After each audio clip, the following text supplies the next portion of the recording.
16절까지 말씀입니다. 마태복음 26장 1절에서 16절까지 말씀입니다. 제가 읽습니다. 예수께서 이 말씀을 다 마치시고 제자들에게 이르시되 너희가 아는 바와 같이 이틀이 지나면 유월절이라 인자가 십자가에 못 박히기 위하여 팔리리라 하시더라. 그때 대제사장들과 백성의 장로들이 가야바라 하는 대제사장의 관정에 모여 예수를 흉계로 잡아 죽이려고 의논하되 말하기를 밀란이 날까 하노니 명절에는 하지 말자 하더라. 예수께서 베다니 나병 환자 시몬의 집에 계실 때에 한 여자가 매우 귀한 향유 한 옥합을 가지고 나와서 식사하시는 예수의 머리에 부으니 제자들이 보고 분개하여 이르되 무슨 의도로 이것을 허비하느냐, 이것을 비싼 값에 팔아 가난한 자들에게 줄 수 있었겠도다 하거늘 예수께서 아시고 그들에게 이르시되 너희가 어찌하여 이 여자를 괴롭게 하느냐, 그가 내게 좋은 일을 하였느니라. 가난한 자들은 항상 너희와 함께 있거니와 나는 항상 함께 있지 아니하리라. 이 여자가 내 몸에 이 향유를 부은 것은 내 장례를 위하여 함이니라.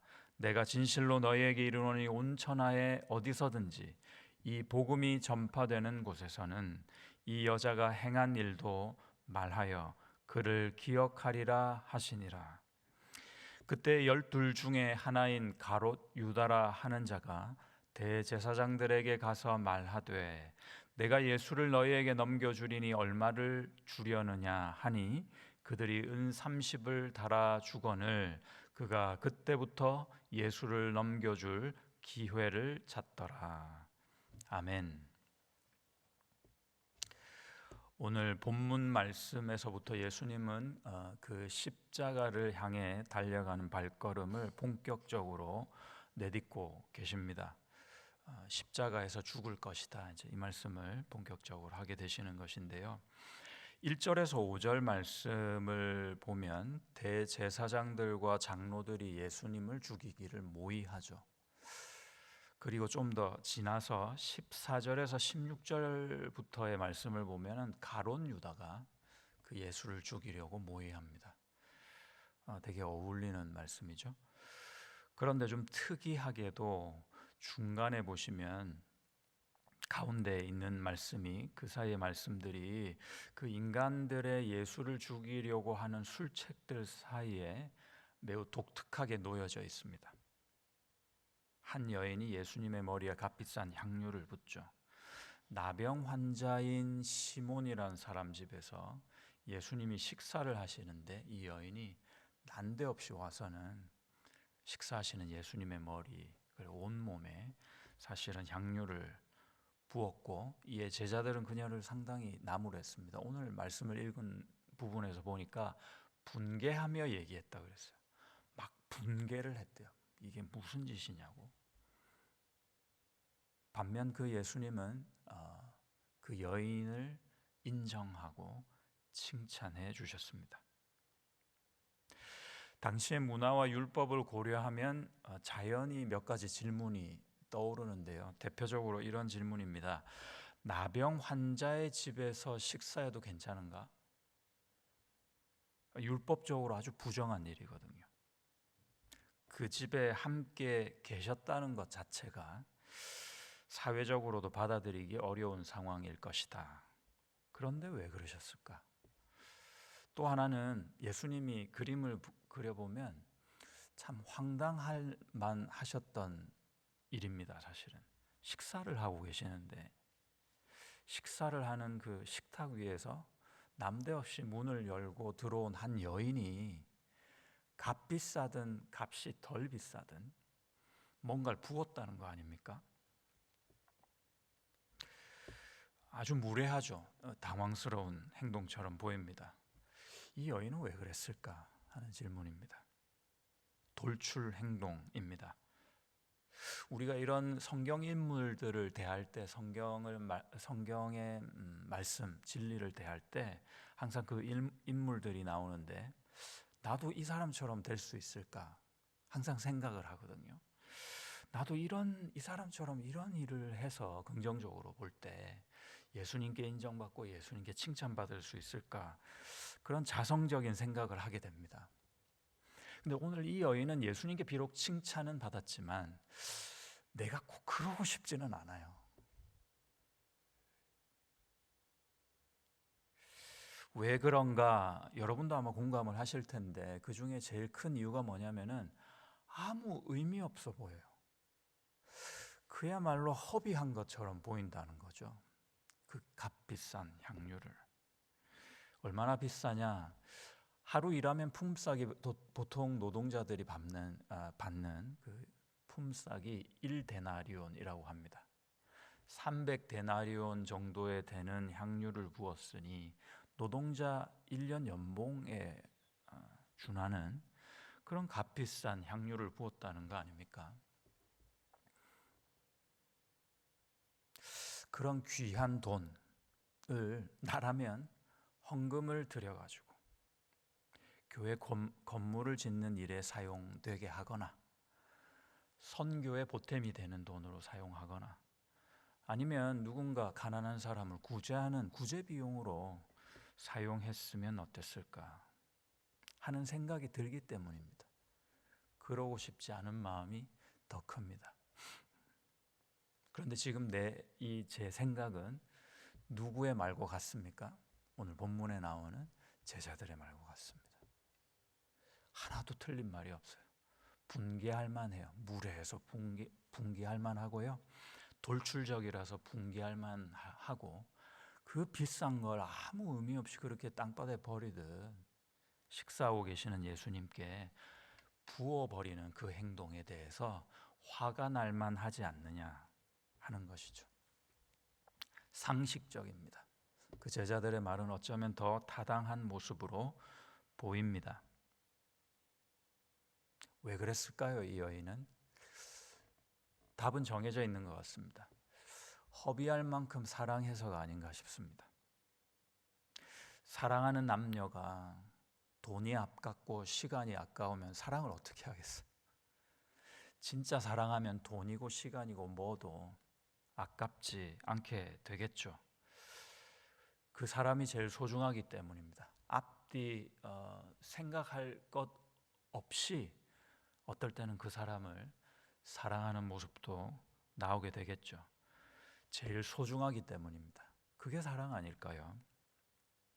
사랑은 이득을 보는 것이라기보다는 기꺼이 허비하는 것 아니겠습니까? 그래서 사랑은 늘 손해보게 합니다. 나도 내 가진 것을 모두 드릴 수 있을까? 그 질문보다는 오늘 우리가 주님께 그리고 내 스스로에게 해야 할 질문은 이것이 아닌가 싶습니다.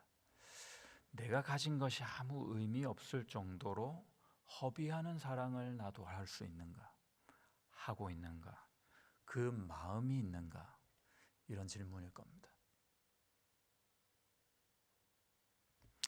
어떻게 그런 사랑을 가질 수 있고 또 지금 그렇지 않다면 어떻게 회복할 수 있을까?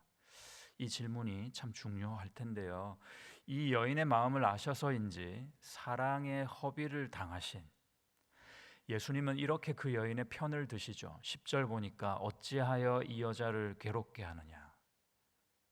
그가 내게 좋은 일을 하였다 라고 말씀하십니다.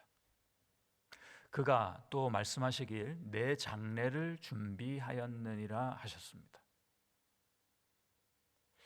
정말 이 여인이 예수님을 바로 알고 내 죄를 위해서 죽으실 분이라는 것을 생각하고 그 장례를 준비하는 마음으로 향유를 부었을까? 저는 잘 모르겠어요. 정말 그랬는지. 그러나 중요한 부분은 이 부분입니다. 그 여인의 부족한 마음이라 할지라도 예수님이 그렇게 받아들여 주셨다는 겁니다. 이것이 은혜입니다.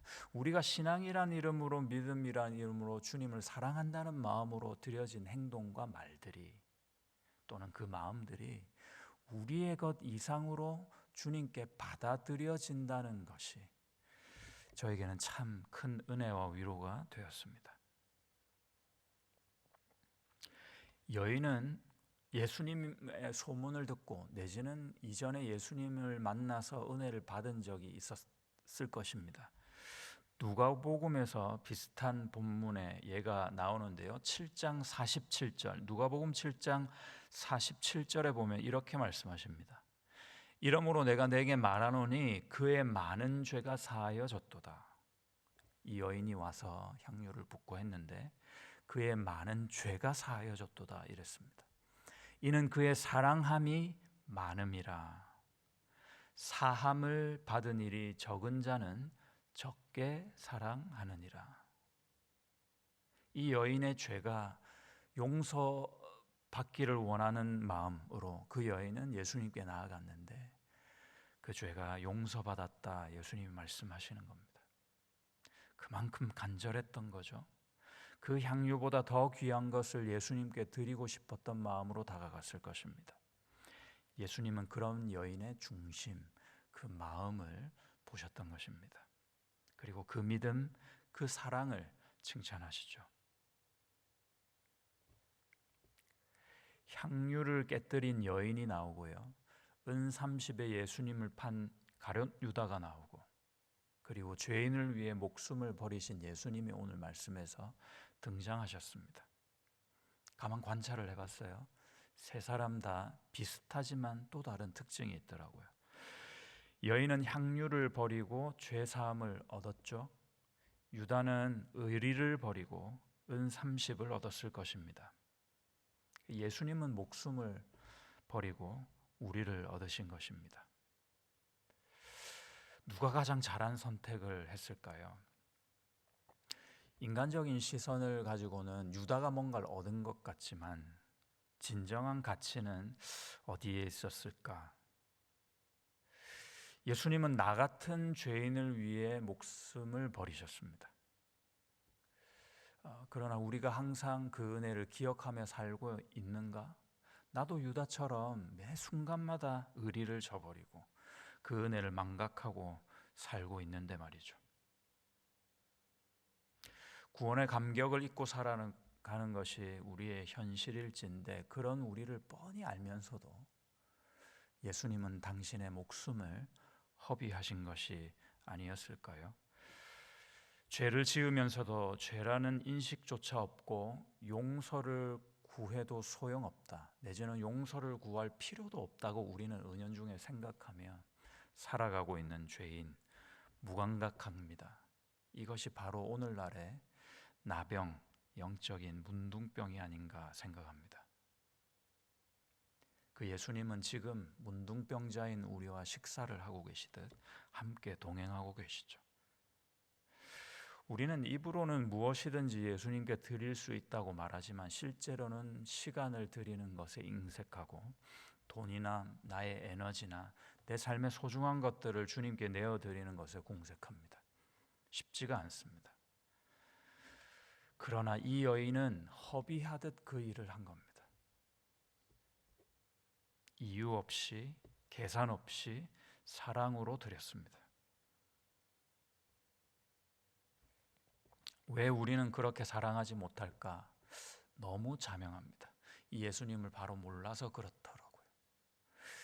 이 예수님께 가지고 올 만한 죄가 죄로 보였기 때문에 그렇더라고요. 용서가 너무 간절했기 때문에 이 여인에게는, 그래서 예수님께 그 용서함을 받고 그 은혜가 무언지를 깨달았을 것입니다. 누가복음 7장 47절 이전 말씀처럼 적게 용서받은 자는 적게 사랑하고 많이 용서받았다고 깨닫는 자는 그분을 많이 사랑하게 되는 것입니다. 예수님을 사랑합니까? 라는 질문에는 우리는 쉽게 네, 예수님 사랑합니다. 저도 그렇습니다. 우리 함께하는 여러분 모두에게 예수님이 만약에 네가 나를 사랑하냐 그러면은 지금이라도 예수님 저 예수님 사랑합니다 그럴 겁니다.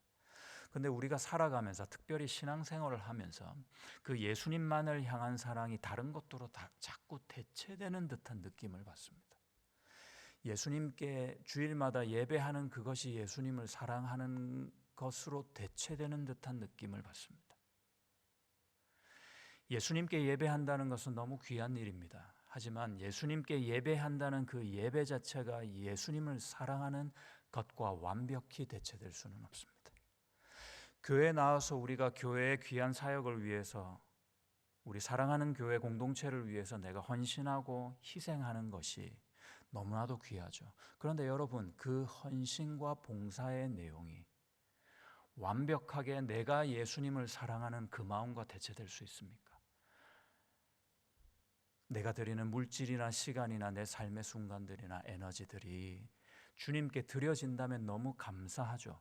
하지만 그 행위 자체가 예수님을 사랑하는 것으로 완벽하게 대체되지는 않습니다. 선교나 구제나 마찬가지죠. 예수님을 사랑하는 마음이 먼저 아니겠습니까? 그 마음을 가지고 무언가를 할 수 있다면 그 하나하나의 우리의 삶의 순간들이 얼마나 값지고 주님께 의미가 있겠습니까?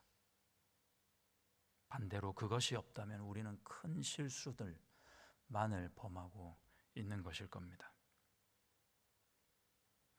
주님은 우리에게 계속해서 말씀하십니다. 내가 너의 죄를 사하려고 죽는다. 이것이 우리가 이 땅에서 붙잡아야 할 단 한 가지 진리입니다. 내가 너를 그만큼 사랑한다. 나의 죄를 사하시려 십자가에서 죽으신 예수, 그 예수님만을 기억하기 원합니다. 기억하고 또 기억하십시다.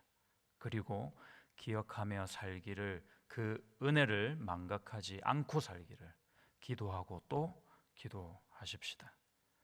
우리 모두 주님을 위하여 나의 모든 것을 허비할 만큼 하나님을 사랑하는 하나님의 아들, 딸들 다 될 수 있기를 그 예수님의 이름으로 축복합니다.